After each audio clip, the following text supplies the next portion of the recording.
Well, good evening. Good evening. I really appreciate everyone being here this, rainy night. I know that this is a challenge to get people to a meeting when it's nice out. I was hoping that with the weather it would get more people here. So if people end up coming in, we'll obviously invite them in. But my name is Eddie Manuzak, and I'm the superintendent here at Dundee Community Schools. And very excited to be able to talk with you this evening about our process as a district, where we are. Hi there. You want to come on in? Yeah. And I know that we're here to talk about the facilities of our district, the state of facilities, which is important. So I'm going to go ahead and get started. So first, just wanted to say welcome. Hopefully everyone is in the right spot. And I know you must be Carrie. Hi, Carrie. And I know we've never met in person, but we've been able to talk. And then we're just going to review some of the dynamics of the meetings with group norms and housekeeping. We're going to talk about the outline of the structure of the meeting, because we're going to take you through the, and I'm going to try and get the pointer to work here, the history of funding for the community schools, where we are with our strategic plan with facilities and the survey data there, identifying the needs, the funding options that we have in front of us, and then a question and answer period at the end. So the group norms, these are just things that as a district we try and abide by, but I know I have tried to make sure my phones are off. We want to obviously not impair the other people in the audience, their ability to hear the presentation, but just being on time, staying on topic. This ending time is set for 7:30. So our hope is to get everyone out earlier if necessary, but I'll be here later if people want to stay. But we want to be mindful of that time frame. And then just eye contact and try not to have those sidebars. And then focus, staying on task, sharing of ideas. Just know that your thoughts, it's a safe place to give your thoughts, your opinions. Because I know sometimes people think, this isn't really for me. So I did put the sticky notepads here. So if you have a question, and actually this is where I don't know if anyone would be willing or wanting, just write that question down and you can then hand it to someone, perhaps one of our presenters that I'll be introducing later, and then they can just give those to me in case you didn't feel comfortable asking your question on your own. And then obviously the bathrooms, in case anyone needs to know where those are. The boys' restroom, you turn out the hallway, it's to the right, you go down the hallway, the girls' is to the left. So our hope is that everyone feels comfortable to stay, and we'll get started. So data analysis, this is a big deal for our district. We as a district need to make sure that we're sharing with you the rationale of where we are with what we are dealing with as a district financially. And so there's two different groups. We have a peers group, which is a financial group, and it's based on a socioeconomic status. It measures 3 factors. We use a platform called IDEX, and it's a psychometric platform that uses public data that each school submits to the state of Michigan, and then we as a district have this platform that compares us to other districts. You pay the company then that allows us to compare ourselves to other districts.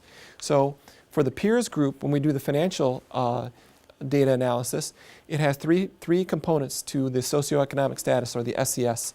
It's the household income, parental education attainment, parental employment status. So those are the 3 factors that IDEX has chosen to put under the socioeconomic status. So that is comparing us as a public school district to other public school districts around the state that fall into the same category of that area that our district is in. So it's not just likely to compare us, we're just comparing ourselves to a district here in our county or a district in another county and using that as our only metric. It's comparing us to other districts around the state. And then for peer group student counts, this is comparing us to the intermediate school district as a general peer group. So those are the districts that are in the Monroe County, and then the state of Michigan, and then of course us as Dundee. So let's dive into those graphs. So we have the revenue. So this is compared to our socioeconomic status peers, and these are all funds collected because, as you can see, there are a ton of areas within the state of Michigan, the revenue streams that come in. And you'll notice these are the names of the other districts at the very bottom. So we have Wyandotte, Cedar Springs, Edwardsburg, Airport, which is a local district here in Monroe County, Kent City, Yale, Lakewood, there's us, Richmond, Gobles, and then Mason Monroe. We tend to fall when we're compared to the like peers with the socioeconomic status near the end of that tail. So what's that telling us? Well, it's telling us that our revenue compared to like-sized groups in the state of Michigan with districts that are like us, we aren't really stacking up with money. We're only receiving that amount of money. So the level of funding in the state of Michigan has been very varied. You can see these are fiscal year 2003 through fiscal year 2017. And this is the rate of funding. So it's $6,200 per student, or $6,400 per student, or $66,000, $68,000, $7,000, and then it goes all the way up to $76,000. But you can see here, back in 2003, that was it was about $6,700 flat that the state was giving us per student. Because back in 1993, the state of Michigan moved us off of property tax to pay for schools. And it allowed us, with Proposal A, to look at it differently. So it's actually using the money made up in the difference for our income tax, because it raised the income tax in that span in 1993, and it wanted to help equalize the prices or the amount that districts would receive from their local tax base based on how much they would pay for services and the students that were in their district. So in 1993, they switched that to a more central located delivery point for funding. And so the last now almost, 23 years, 24 years, we've dealt with this where the state controls the level of funding per student, and that's based on your population of your district. And in this year, right here, in the 2008 year, there was a very large hit that was not recorded on this scale, where each district, because of the recession that our state went through, there's about a $450 middle of the year cut that was implemented. So that was a huge, and that's per student, $450 per student that was removed. And you can see here, what's interesting is the 2009, 10, 11, they're about stable, and then it starts to drop. And it's taken 6 years roughly to get to that level of funding back where the state of Michigan is giving us the equivalent amount, but yet the rate of inflation is 1.5% every year. So we're expected to do more with less is what I'm telling you. And that's what all districts in the state of Michigan that are dealing with right now. So one of the things that I've been advocating for, and I know Board President Keith joined me on Tuesday, we ended up having the ability to go to Lansing for a legislative day and advocacy day. So we got to meet with legislators on that day. And I know yesterday I was actually called in my office by State Senator Zorn as he's standing on the House of the floor in the Senate saying, what do I need to know about these programs that are in this, and how can we help generate? What are your needs as a local? So I told him, we need more money per student. So the Senate plan has issued that. And that's just one of the 3 plans that are out there, and then there's going to be a consolidation of those plans. Our hope is next year that this amount, because it's $7511 this year, we're hoping it jumps to maybe $7611, $7,600 or $7,611 per student next year. So here's another graph. It's the spending habits for Dundee per student spent. So worked hard to spend less money. This has allowed us to save money because when you compare us to our peers in our group that we have, they're higher. The state of Michigan is higher, and this is expenditures from your general fund per student. You'll notice that Dundee has really tried to do a good job of keeping that spending in check. We've really tried to be mindful of it. I know our board, we've got a couple members of our board here tonight. We've tried to be very mindful of that and to do, we're getting this revenue stream from the state, but we're trying to do as best we can. So other districts are spending more per student out of their general fund than we are, so we're trying to save more. So our fund balance per student. So if we have funds per student, we're compared to our peers and also the state of Michigan. You'll notice in 2016, those areas are way up here. And so we have, in our savings, is $4,044 per student. So yet we're trying to spend less, but yet our savings is actually less than the rest of the state per student in savings. So there's a money shortage here. We're trying to do more with less money, but yet our ability to save money is also hampered because of that. So compared to our SES peers, the state of Michigan, Dundee, is behind in savings. We must build more savings to prepare our district for what is to come because there's so much unpredictability. So revenue to expenditures ratio. Does Dundee have enough money to cover operating expenses? Yes, just barely. Because we're at 102.2% of our area and we're above that threshold, which is good because that's where we want to be, because you want to be above the 100% threshold line on this, because that means you have enough money to cover your operating expenses, which is very helpful. But it also doesn't, it'd be great if we were up in this range, in the 100, to have more revenues than expenditures. That'd be awesome. So why does this happen? Why is our district in this precarious position? Part of it is because of the funding stream from the state of Michigan. The other, we'll talk about in a second. But here's the good news. So Dundee is above the threshold for fiscal year 16, but is projected to be at 20% for fiscal year 17. So this is our overall general fund balance, which is where we are and our savings. So we're working hard to maintain our financial health. We're at 23%, projected to go back down to 20% after this fiscal year. So student count trends. Remember when I asked that question just a second ago? What's causing this to happen? This right here. Back in 2008, we had a student count population of 1,731 students. And if you look at this, there was an uptick for a little bit between 9 and 10, and then it's just been a steady kind of almost decline. There was a little uptick here in between 12 and 13, and then it's just been slowly declining. This is our peer group that we're compared with, and then this is the Monroe ISD.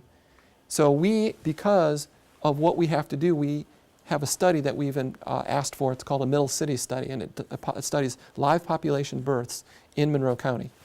And we have calling for in 17-18 a student population of 1,530 students, and in 2018-19 our population is supposed to, by this calculation, 1,515 students.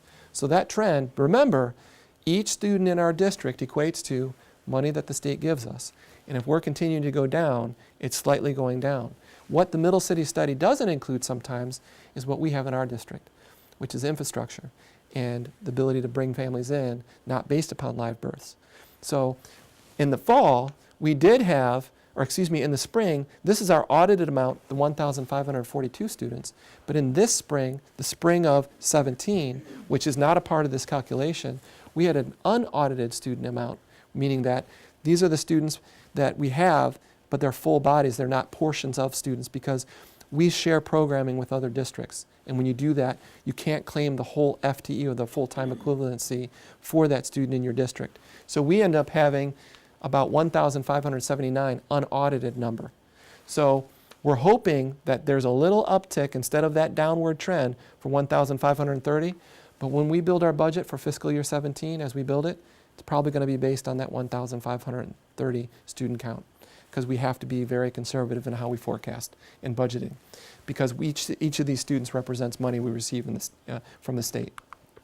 So schools of choice.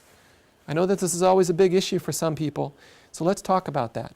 Our district currently retains 88.6% in 2016, and you'll see, for whatever reason, the peer group didn't populate in this chart, but the overall state average is 74%. That means 74% of the state's students are going to school in the district where they live. So someone who may be going to a virtual school, that is someone that doesn't count for us.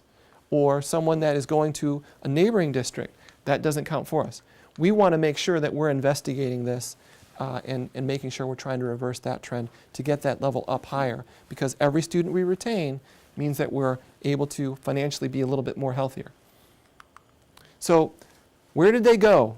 So this is a snapshot of some of the districts where you see, and it says our student loss in Dundee and our student gain. So the green represents where are some of the places that those students went. And then this is where did those students come from that are in our district. We participate in Monroe County in 105C and 105 agreement, where we have a different formula of measurement than the rest of the state of Michigan. We only have the ability to intake 1.5 students, 1.5% of students, and then of our total population, or let go 1.5% of our students in schools of choice, which is helpful, because then it stems the flow of receivership and those that leave.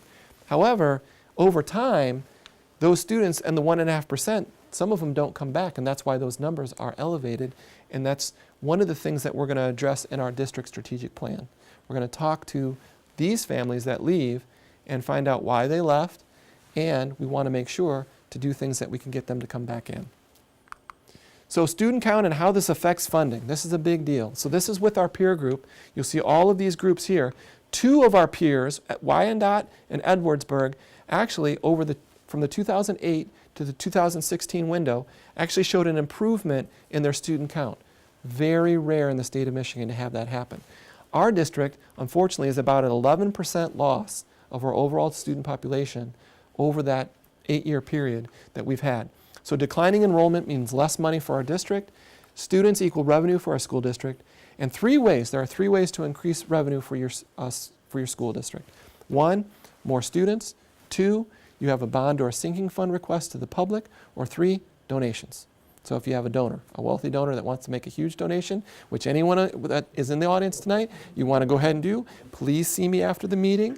We would gladly name a building after you if you wanted to. The threshold is $10 million. I'm just kidding. So operation and maintenance budget. So this is another aspect of budgeting. This is a line item within our budget. And this is an important story to tell. So for fiscal year 16, Dundee spent $1,424,892 on operations and maintenance. This is about 10% of our budget is based on that level of spending. So we, in our peer group, you'll see we have this general fund expenditure, and obviously Wyandotte, being a larger district, but in our socioeconomic status, cohort, spend a little bit more than everyone else. But we are spending as much as we possibly can, but it'd be great if we could spend some more. It'd be great because we do a great job of maintaining our buildings and doing things, but we don't have the funds to do that. So per student spending for expenditures on operations and maintenance. So when compared to our peers, we are spending quite a bit more already on operations and management. We need to figure out a way to capture more money in our district to help us offset that cost so that we have the ability to curtail that spending when we're compared to our peers per student spending. So, what's the plan? This is a part of it. We have the district strategic plan. It's begun in January of 2017, and we have a community group that's come together. In fact, I know a lot of you are part of that, which we're glad that you're here. But there's a new mission, a new vision statement, new guiding principles that on Monday our district is going to adopt, our board will adopt, and then there are 4 defined work areas that in August we're going to hopefully have our board adopt that as well. So mark this date on your calendar right now, Friday, August 25th at 4 p.m. If you want to see Mr. Manuzak cooking hot dogs and hamburgers, we're going to have a community celebration day where we're going to really celebrate the adoption of our district strategic plan. I've invited local dignitaries, Senator Zorn, Representative Shepard, potentially, we'll get some congressional representatives, maybe Congressional Representative Wahlberg, maybe State Senator Congressional Senator Stabenow, Congressional Senator Peters. But we really want this to be a celebration. So the band will be there, there will be the choir, there's going to be t-shirts, balloons, giveaways. This is the proposed adoptive poster of it's a visual image of our mission statement. So you'll notice that really prevalent on that main sail is the mascot for our community school district, which is the Viking. And then we've got these Viking oars that all have words on them: volunteer, inspire, knowledge, innovate, navigate, growth, success. So we're setting a course for success, row like Vikings. And then that's our Viking path that we're trying to establish. And I know that these work groups, these 4 work groups, are busy working because they each have about 10 to 16 members that are working on specific aspects of what we're trying to achieve. This plan will be a 3 to 5 year plan that will be very flexible and allow us to get the agility to address needs that come down from the state, from the federal government, from our own community, and the hopes that we can drive. Because our district is an excellent district. We are striving to become an exceptional district, and this plan will allow us to do that. So one area right here is the facilities. So we gave a district survey. It began on April the 6th, and it closed on Tuesday, April 25th. There were 114 individuals who listed their name, but we actually had 417 responses. There were 22 questions. The base of the group of the respondents we had employees, students, graduates of the district, residents, small business owners, parents and guardians, senior citizens, contracted employees of our district. And I wanted to bring up this very quickly so I could show you some of the survey results.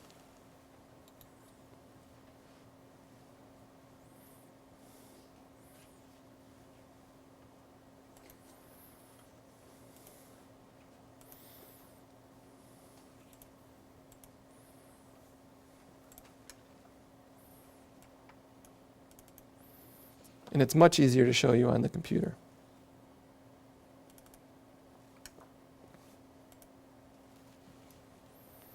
So these are some of the responses that we had.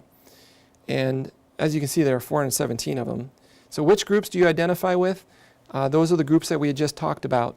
And so they could identify with more than one. And we had lots of students fill out this response too, because we feel that's the reason why we're here, is our students.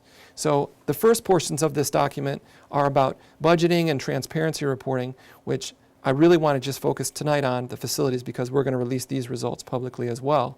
But I wanted to show you the facilities portion of this survey. So the first question was, how satisfied are you with the facilities of Dundee Community Schools? Remember, 417 respondents gave their answers to us. 1 is not effective, not happy. 5 is really happy, okay? You'll notice the vast is in the middle. Not so happy. We got to do better. So that's a huge graph that we need to address. And that's going to be addressed with our district strategic plan. We want to make sure that the next time we ask this question, people are going to be like, we think it's awesome. And then another one I wanted to show you is, which areas do you feel are the most in need at this time? So there were actually 6 choices or 7 choices that we had listed. There were 7 choices that we had listed. And you'll notice the blue area is the number 1 most important and the red is number 2 most important.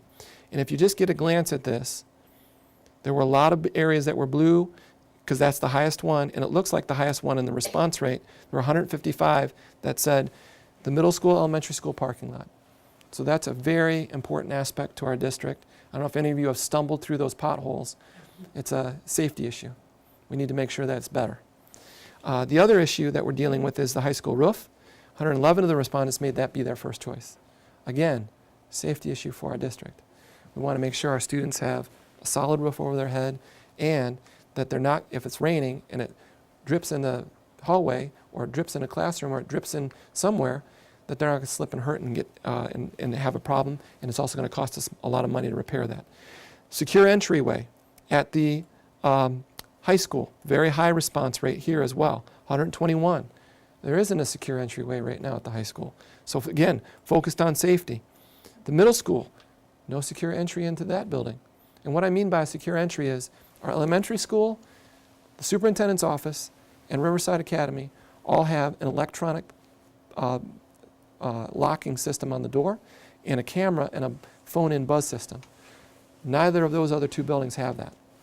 So we're going to talk about that a little bit later in the presentation as well. And then outside brick repair, not as high for some on the priority list. And then the window replacement, not as high. And then you have the high school parking lot patchwork, not as high. So those are just 7 areas, a snippet of some of those things that we wanted to gauge interest on from our public. So moving back to our presentation. So let me go ahead and click on, I'm just going to go from here. So facilities needing assistance. So we have 4 buildings, 4 standalone buildings, and with 5 if you include our transportation building. We've got the high school, the middle school, elementary school, Riverside Academy. This really is focusing on safety for our students. We need to make sure our facilities are safe. We need also on replacement and then also preventative maintenance. And notice, we're not talking about any technology or transportation requests. Why? Because May of last year, in May of 2016, our county passed a renewal of our technology millage that's been in our county for over 20 years. And now we're on the 5th year of a 5-year spending cycle right now for that grant. And next year begins the new cycle for 5 years. So it's secure for the next 5 years. Our district receives about $400,000, just over $400,000 a year from that renewal of the technology grant. We're very, very lucky. I think there are 3 counties in the state of Michigan that have similar consortium agreements where they have technology money coming in because of the hard work of our, predecessors before us that helped to make this happen. And then transportation requests are not in there as well, just because we own our own bus fleet.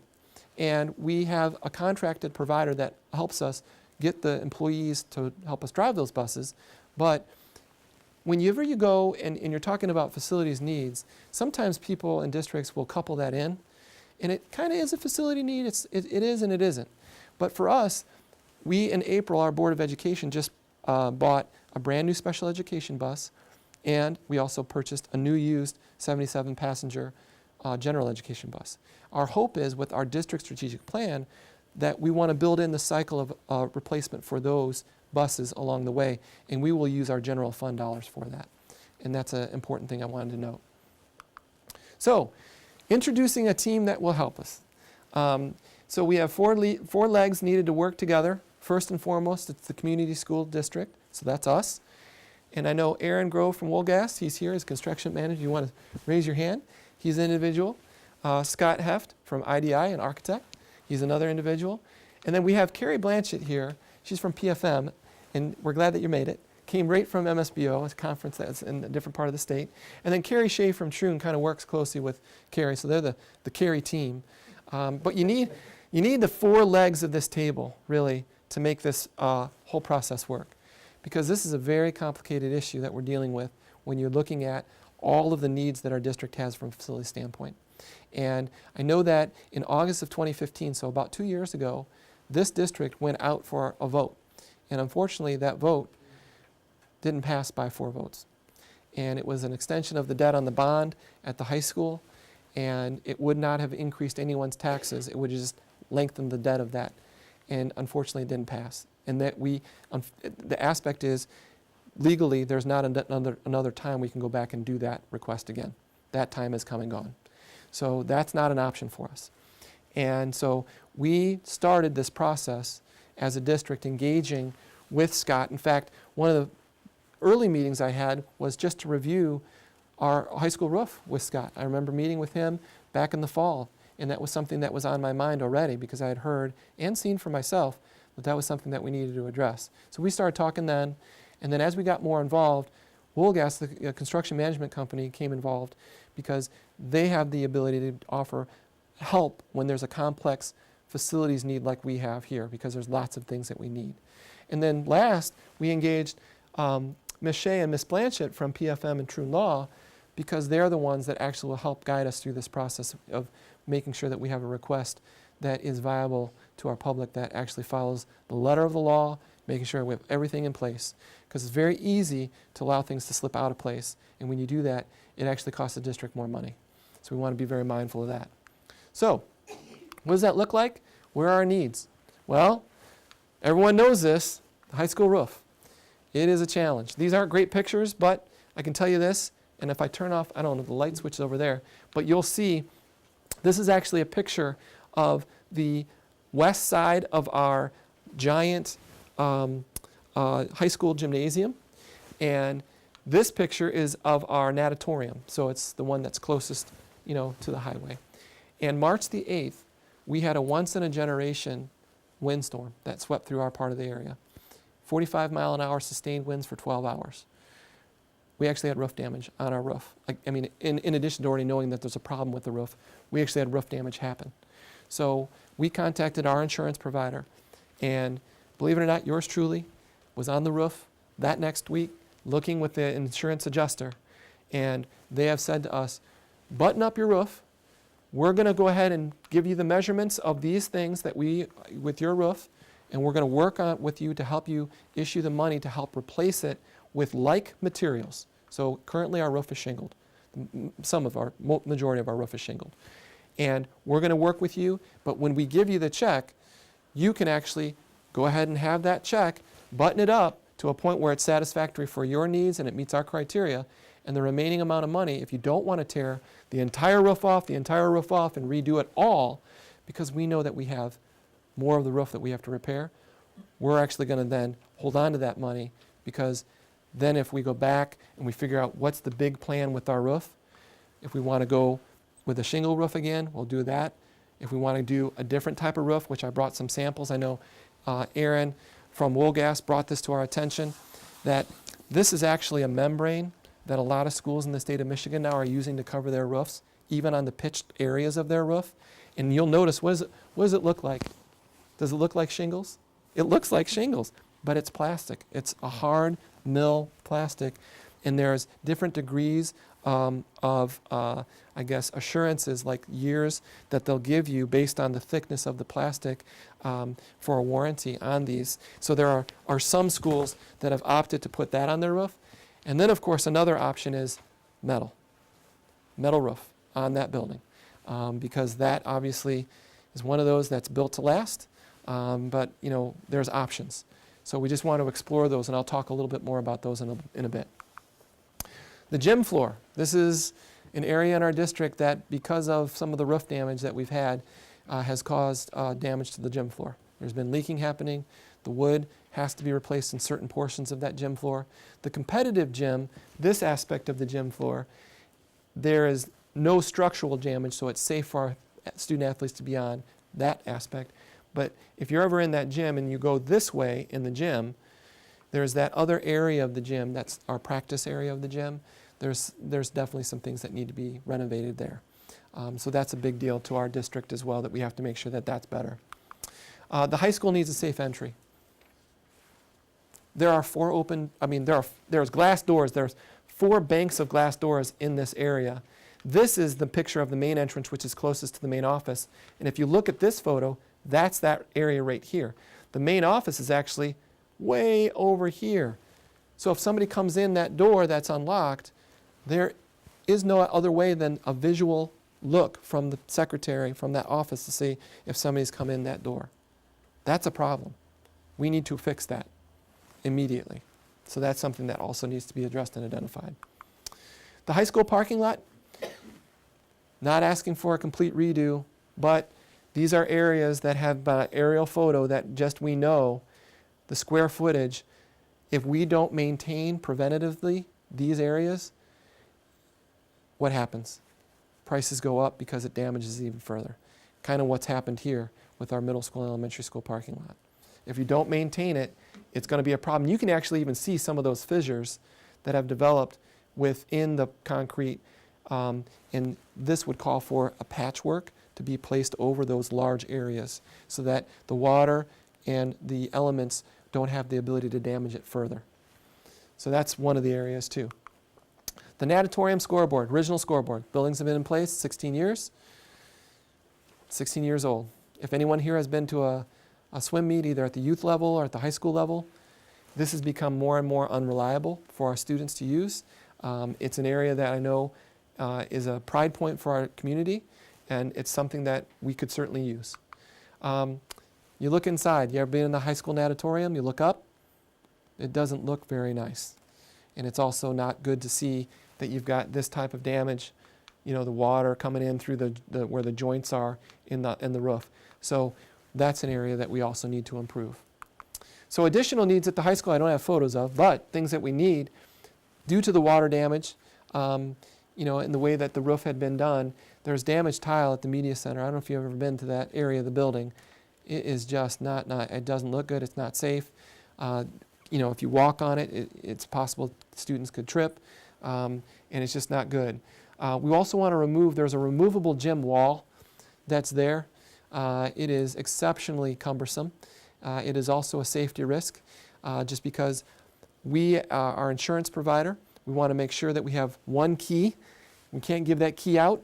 It has to be completely supervised by the high school principal when that door goes open and closed, because a lot of schools now that had these are going back to or have a curtain, a large curtain that gets brought across, because that curtain is very important to separate when you have classes, and it needs to be done quickly. But it's also a liability if you want to move that gym wall, so that requires us to have the money to change that out.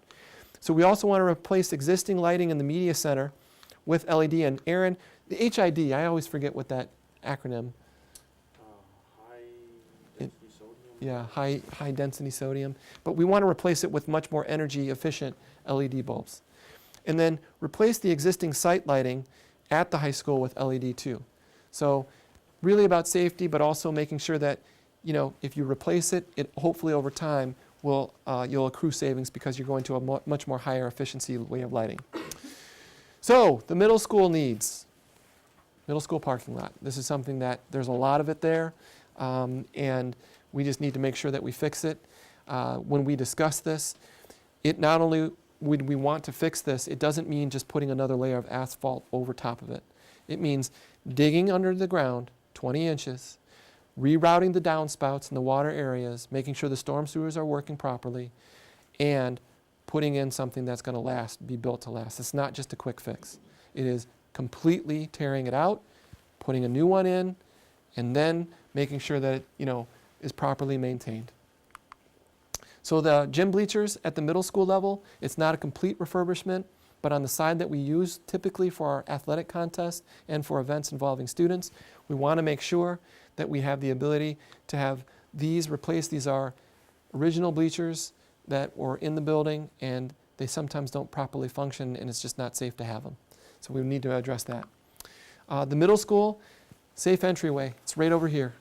In fact, I had it open tonight. This door here was open. They don't have the ability, and what makes this even more cringeworthy is in that vestibule, and this was always the style of when the building was built. Isn't that nice to have a grand staircase to go up? Somebody comes in the building, nobody lays eyes on them at the office, they have the ability to get upstairs very quickly.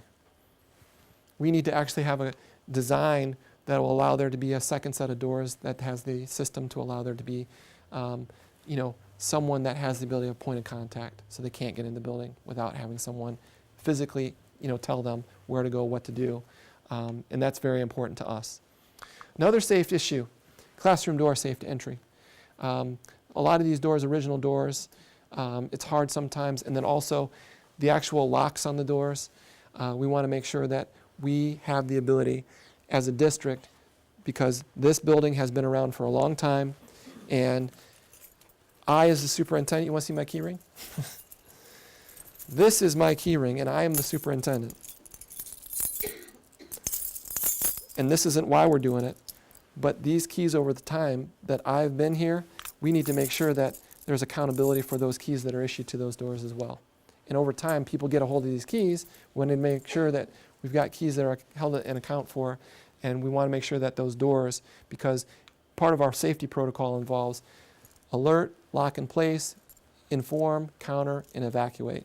So if we ever have to lock in place, we want to make sure those doors are secure enough to hold people away from getting in. Heat pool, the HRV coils from the locker room boilers, this is about the heating in that middle school pool. I know Mr. Jennings is a big part of the community pool that we've got here in the middle school. Want to make sure that that gets done. The pool improvements, I don't know if anyone's familiar with Erie Mason School District. Their pool is about 57 years old. This pool here is about 49 years old. They're looking at a $1.5 million improvement because their pool has failed. They're not considering potentially opening it back up because it's not been maintained or something has broken that they don't have the money to fix.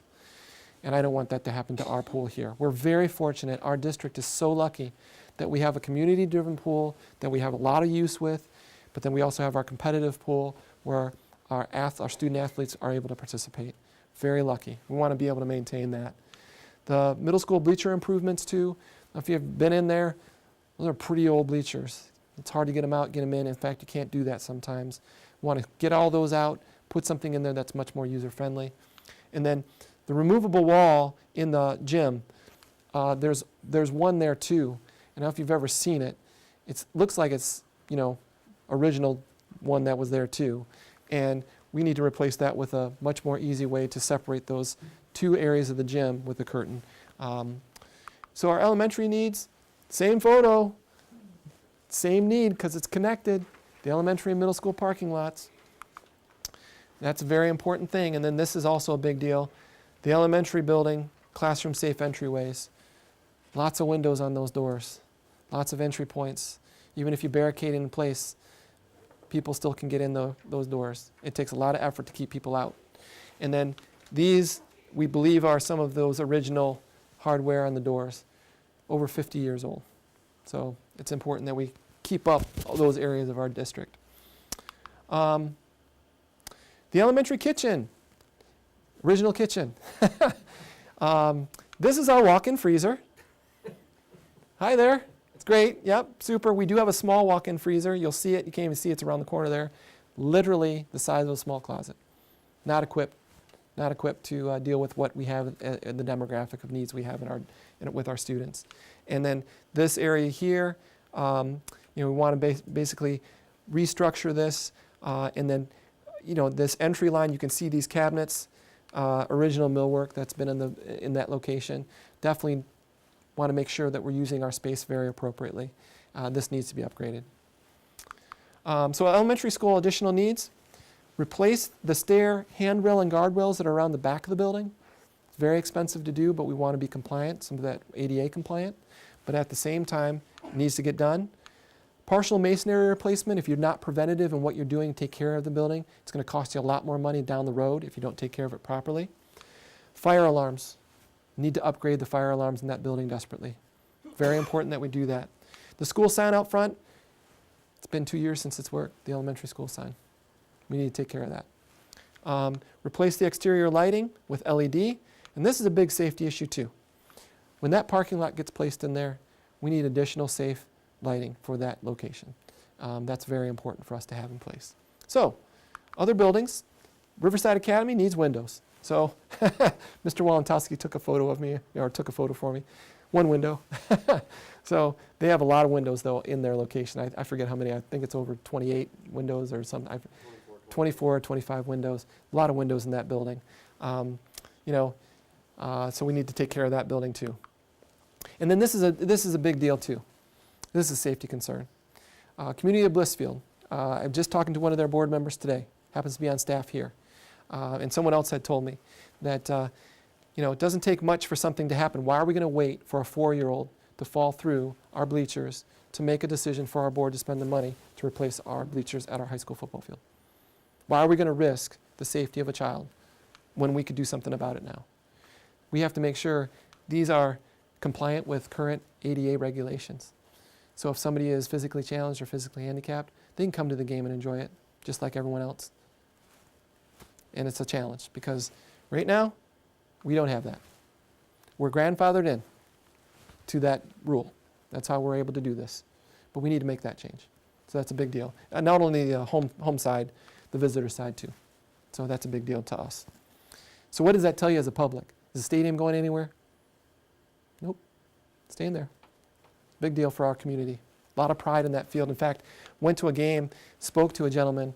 He was a 1927 graduate of our district, and he remembers using that field. Crazy, So, here's the costs. These are the costs involved that we've estimated for these repairs, and I want to go through these so you understand. The roof, depending on the fix that you do for the high school roof, a shingled roof is $1.3 million estimated. The membrane roof is an estimate $1.9 million, and the metal roof is $2.8 million. Big expense. We as a district have about $3 million in fund equity. That means a fund balance. We would literally have to spend all of that if we were going to put a metal roof in just for that. We can't do that. That's not an option for us. We have a lot of other needs in our district, from staffing to maintenance and facilities of other things that we just don't have that money to spend. That's where we stand with this.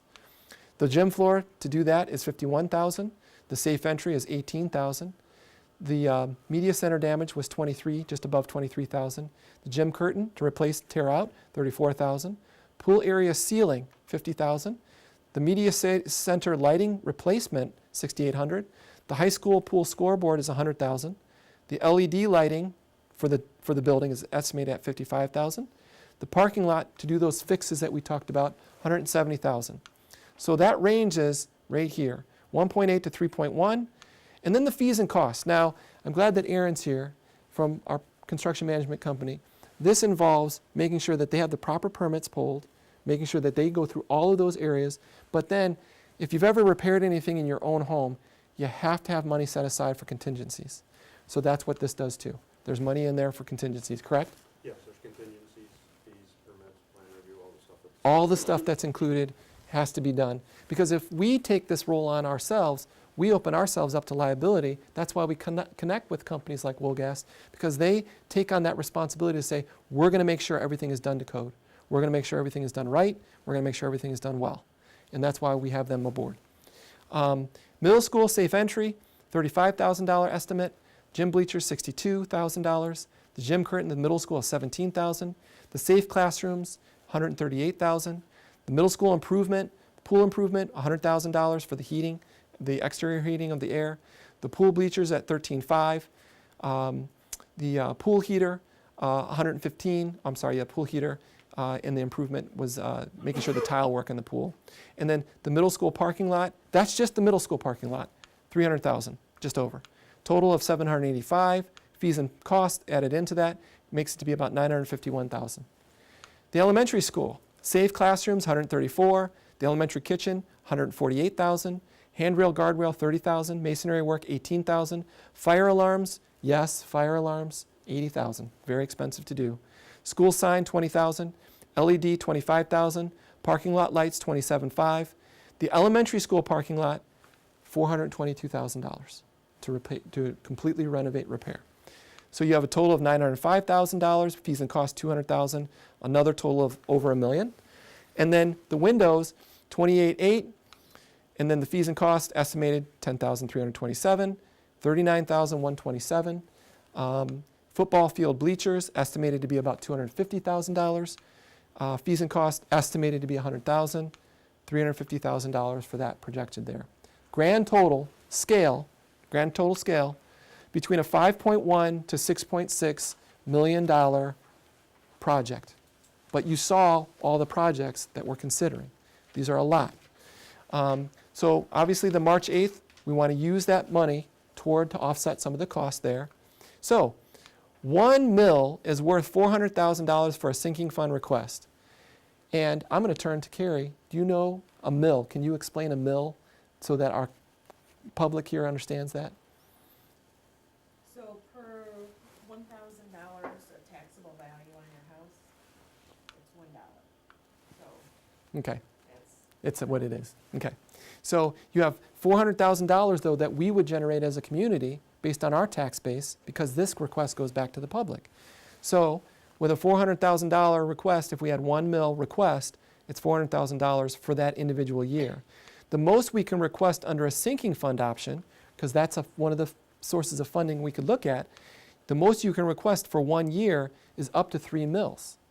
So the most money we could generate in 1 year's time with a sinking fund request is $1.2 million, but that can extend up to 10 years. So you could do it, but the roof couldn't get done immediately because that's a big need. We would have enough money to do the parking lot, but then the second year, if you waited, you couldn't do the roof. There are just so many needs, immediate needs that we have, that I don't know if that's going to be ability to do that. If time is against the district, items on the list are critical. And this request, if we went through the sinking fund, does not require a visit to the Department of Treasury. So just so all of you are aware. So another option that we have is qualified bond. So there's the amounts. Again, the March 8th, we would offset some of that money. It would be 11.25 bond year request.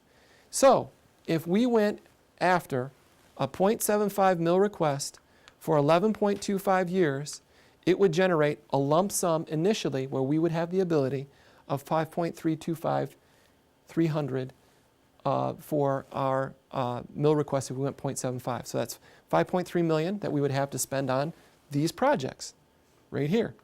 If it's a 1.0 mil request, it would generate $6.1 million, just under 6.2. And if we went after a 1.5 mil request, it would generate 7.8 million. Just to put this in perspective, and we're not this community, but just yesterday, Bloomfield Hills passed a $120 million bond.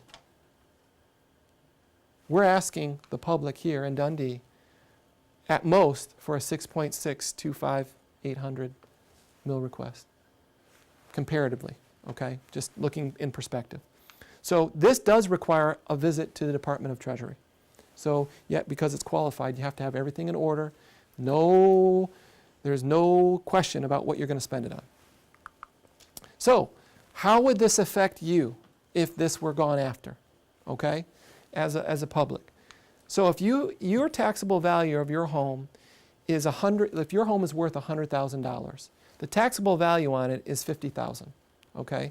If your home is worth $200,000, you know, it's a taxable value of 100. If it's 300,000, it's here. 400,000, it's there. So a 0.75 mil for a home that's a $100,000 home, but its taxable value is 50,000, $3,750 a year. Okay, that homeowner would have to pay in taxes to cover the cost of that request. $75 for 100, $112.50, $150. And you can see those prices escalate as your mill increases. So November 7th of 2017 would be the target. That's the target we're aiming toward as a district, to do this request to our public. We would begin the work the day after students are released in June of 2018. We would begin work on the high school roof, because that's mass critical, and the elementary and middle school parking lots. Two of the largest jobs we have immediately would be done in the course of potentially, if we're fingers crossed, 3 months of work. So that prior to students getting back to school for the 18-19 school year, everything would be done. The roof and the elementary middle school parking lots, those two large projects would be done. And then we would flesh out what those other projects and when those would get done. Potentially the doors in this building, because that's a safety issue. Safe entryway might be an issue as well that we want to work on right away. The flexibility of a bond versus a sinking fund is the bond, when you get the money up front, you can tackle all those projects at once, simultaneously, and then the work gets done. Sinking fund has to be scaled out. Takes time. Depending on the length of your request, most districts will go after a 5-year sinking fund request. And for our district, our size, that's only going to generate $6 million if we did a 5-year, 3 mil sinking fund request. So at the very bottom, the median house value in our district, we've pulled this today, looking at this information, is $157,300. Okay, that's the median.